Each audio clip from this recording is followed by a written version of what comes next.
In a world of technology, it becomes more and more critical that we communicate with clarity and get our ideas across so that there's no misunderstandings, because we operate at the speed of light.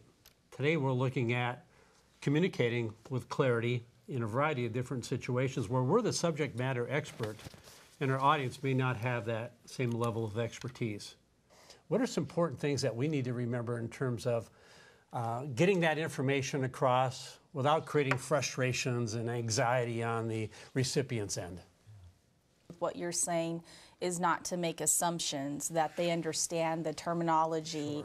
Sure. You have to remember you're teaching them something, most likely, especially in a technical environment, that they probably don't understand all the details that you understand. Right. So try to keep it, communicate it to in mind that they are not the expert, you are. Right. We are an industry of acronyms, and we have a tendency to use those acronyms when we become very familiar with them. Makes sense to us. Yes, exactly. So we need to pause, and when we use an acronym, make sure that we explain what that acronym is all about.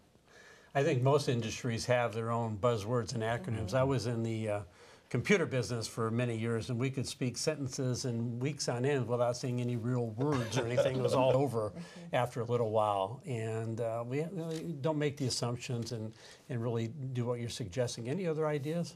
Well, I mean, you mentioned time is a premium, and we all have ideas that we want to share and try to move people to action or understand what our thinking is to help stimulate some dialogue and some discussion.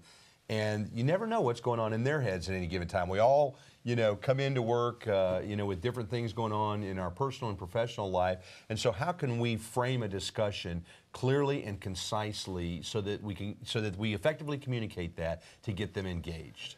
In Dale Carnegie, we call it the Lions approach. It's one more acronym that just makes a lot of common sense, points that we need to remember when we're working to explain how something works, happens, that the audience or individual doesn't have that same level of knowledge or expertise.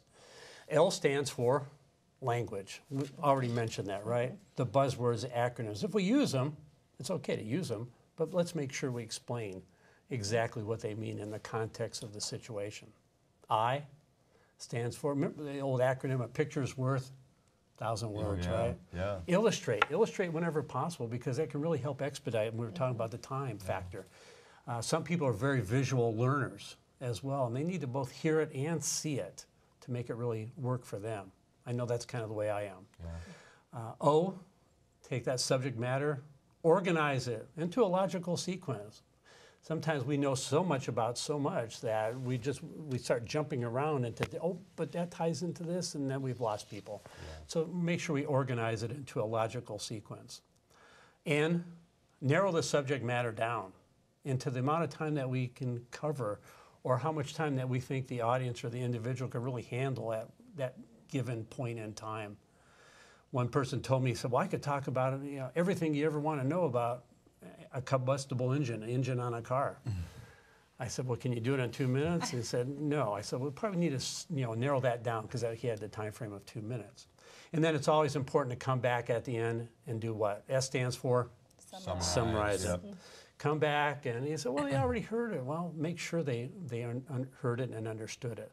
So L-I-O-N-S, Lions, straightforward, common sense, it works miracles. When we are looking for ways to be the subject matter expert to a group that doesn't have the same level of expertise, always remember Lions, L-I-O-N-S, to be able to allow us to really get our ideas across clearly, effectively, create strong impact for us, and great results for the person on the other end receiving that. Thank you.